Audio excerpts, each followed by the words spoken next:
Hello everyone and welcome back to the channel. If you've been around a bit, you know my name is Edgar. I am the founder, I am the chief instructor, and I am the face of Guardian Arms. What I want to address in this video are a few things. One being the title of the video. I want to explain why we filed a lawsuit against the Washington State Governor and Attorney General. I also wanted to introduce myself, give you a quick bio on myself and a quick bio on the company. Because I feel like over the next few months we are going to have a lot of new people coming to check us out, being that this lawsuit might generate a lot of attention. I don't know if it will or not, but I know that the Second Amendment community is pretty small and pretty tight, so word's going to travel, and I kind of wanted to just maybe answer some questions that you might have. So first, why we chose to file a lawsuit against the governor and the attorney general of Washington State. Well, as many of you know, recently Washington State legislators passed Senate House Bill 1240. I'm pretty sure a lot of you are aware of what that is, but in case you're not, in short, it's a ban on almost every modern day semi-automatic rifle, and it's a ban on parts that has never really been done before. Senate House Bill 1240 is the biggest Second Amendment infringement that has ever taken place in our nation's history, and it sucks to be here in Washington living through it, especially because over the last, I don't know how many years, I've always looked at California and said, God, that sucks. That sucks to be there. And now California, well, and that's one of the things that eats me up the most too, is now California residents are now looking at us here in Washington going, man, that sucks. I know they understand us. I know they feel it, but it internally is just something different. But aside from that, Senate House Bill 1240 also goes as far as banning parts for any modern day semi automatic rifle. That's barrels, threaded barrels, muzzle devices, and the language includes, or as it reads, includes any part that could assemble an AR-15, an AK, or anything of that nature. That includes triggers, bolt carrier groups, charging handles, everything of that nature. And that's the part that really uh, gets us. That's the part that could really kill us as a business. About 60 to 65% of our revenue is in parts. We, being a small business, cannot keep up with big box retailers. We cannot keep up with the inventory that they have and their numbers. We can't. We don't move much ammo because we can't match the pricing on a lot of stuff. But where we found that we shine is by being able to control what we purchase for our shop. And what we purchase for our shop are parts to build AR-15s and or deck out um, other types of semi-automatic rifles to the liking of the customer. The cool thing about modern day rifles is a lot of them are modular and you can do a lot of things to them. You can change out furniture, you can change out a barrel depending on your needs. And contrary to what politicians will tell you, it's not a cool factor or a what's the verbiage they used to start Senate House Bill 1240? Hyper masculinity. They included the language of hyper masculinity as validation or as a sorry, I'm not rehearsing anything here. I'm just like I told you earlier, I'm just going straight through. Um, they used hyper masculinity as validation for passing their bill, and they don't realize that lots of different people who are professional shooters, competition shooters, or security professionals, or just people that take um, their safety serious. They tune their weapon to their necessity, whether that be a barrel made out of a certain metal, of a certain steel, or a barrel that has a polygonal rifling versus a standard rifling, or maybe the gas system that they chose. Maybe a carbine length gas system isn't working right in their rifle, and they need to swap a barrel out change it for a mid-length gas system, so on and so forth. There's plenty of reasons why people purchase different parts for their rifles. A lot of valid reasons why people uh, do these changes, or just people that have certain needs uh, that maybe want a longer barrel with a shorter handguard, or vice versa if they're suppressing the weapon because they're tired of the loud sound or whatnot. There's plenty of reasons why people choose the AR-15 and their modularity, and uh, you won't be able to do that in Washington State, and we won't be able to provide that service based on this ban, and that really really sucks. It it's it sucks because we have a Supreme Court justice who has gone on record saying that our Second Amendment right is not a second class right.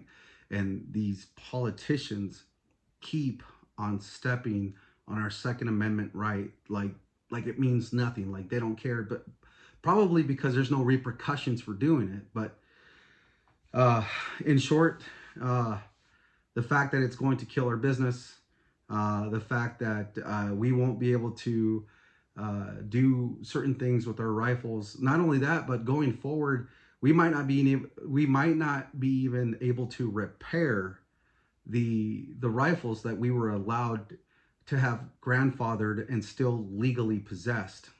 I'm sorry. The the the bill doesn't allow for any sort of gunsmithing or armor work on your rifles that you're allowed to keep in the state.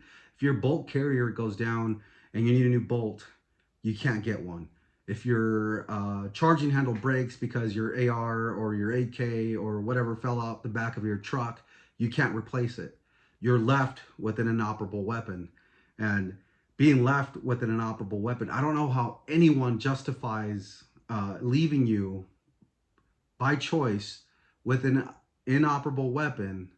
I don't know how they justify that not being a violation of your Second Amendment right. So, being that this bill is all sorts of messed up, we chose to stand and fight for our rights. Now, a little bit about me. Who am I? My name is Edgar. I am the son of two illegal Mexican immigrants. My parents came to the U.S. illegally. They came here when I was, or I'm sorry, when my mother was about 6 months pregnant. Yes, I am an anchor baby. My parents came here illegally from Mexico so that I could have a better life here, so that I could have more rights and a better upbringing than they did in their country. Um, since then, both my parents have become U.S. citizens, and I'm very proud of them for that. I grew up in California. I'm originally from California. I joined the Marine Corps at 17 years old. I did fight in Iraq. I was an infantryman. I did exchange gunfire with our nation's enemies. And I am not claiming to be anybody special. I have never really brought that out or used that to gain any sort of clout or any sort of what's the word, attention. That's just that's just my background. There's thousands, if not hundreds of thousands of us combat veterans out there. I'm no one special. That just happens to be part of my background. I say that because I do believe that I have earned and I have fought for my rights, and I have fought to maintain or preserve our way of life. And uh, our way of life includes the Second Amendment. After the Marine Corps, I did private security work. I was a contractor in Afghanistan. The details of that I will not share. I don't know if I'm allowed to. I don't know what I'm allowed to share at this point, or if anything is shareable. So I was a private security contractor in Afghanistan. After being a private security contractor in Afghanistan, I became a police officer. Oh, in the Marine Corps, after I reenlisted, I was a firearms instructor. I was a marksmanship instructor at Camp Pendleton, and had a really good success there. And I transferred that over. I transferred that experience over into my law enforcement career. I transferred that experience over, and now I am a police officer here within the state of Washington. My department is not important. They are not affiliated. They are not involved in this. This is strictly me. I just happen to have a certain career, and that's what it is. I'm also a firearms instructor for law enforcement, and that's kind of what led to me starting a firearms training business. I took the experience from being a firearms instructor for law enforcement and being a firearms instructor in the Marine Corps and my combat experience. I also took the experience of investigating certain types of crime, certain types of violent crime, and I developed a curriculum and started Guardian Arms. I started by doing an entry level course for new gun owners. I started a women's defense course, which is pretty much an introductory course with an emphasis on the crimes that affect women and how to combat them. And uh, when I started that, I had no clue that it was going to take off. I had no clue that it would have success. I was honestly scared. I'd wanted to start my own business, and that's naturally where it went. That's what I was good at and what I could naturally do, and I could do it all day, and I could do it with a smile on my face and never have it feel like it was work. And it worked out. It worked out in my favor. I I am north of a few hundred students now over the last 3 years, and something cool happened there. Uh, Guardian Arms, the gun store, was born from that. The students that I had, they evolved, and I opened my courses to anyone. And this isn't pandering. I don't pander. I am very proudly conservative. I do have a lot of conservative values, but I also know that keeping my knowledge of firearms to myself or only to people like-minded like me would never grow our community. We would never gain additional voters to help preserve our Second Amendment rights by uh, being the cool kids club that already knew about firearms and kind of shutting everybody else out. I have trained school teachers, I have trained secretaries, I have trained all sorts of people that you would never think would be interested in firearms. But over the last few years, things have changed. Democrats own firearms too. And if I were to alienate Democrats who came to me, or not even Democrats, just more left leaning individuals. We won't go with titles because titles suck, right? Um, Left leaning individuals also came to me, and through the shared interest of firearms, I was able to make a lot of connections with people I never thought that I'd be able to make connections with. And even even students who are left leaning, or through my students who had never held a firearm before, regardless of political affiliation or ideology, they wanted to evolve. They wanted to enhance grips on a pistol. They wanted to add a red dot because their eyesight's not the greatest, so on and so forth. So, being that all the stuff that I would recommend wasn't available because the big box retailer in our area doesn't get to choose what they buy, I found a market there. So I took another leap of faith, and I started a business in a trailer selling parts, not firearms, not anything that would be controlled by the ATF or that would require background. I'm talking like grip enhancements, hand guards, barrels, stuff that I could sell without an FFL. And slowly but surely, this little cargo trailer that I kind of remodeled on the inside to be a store started growing and growing.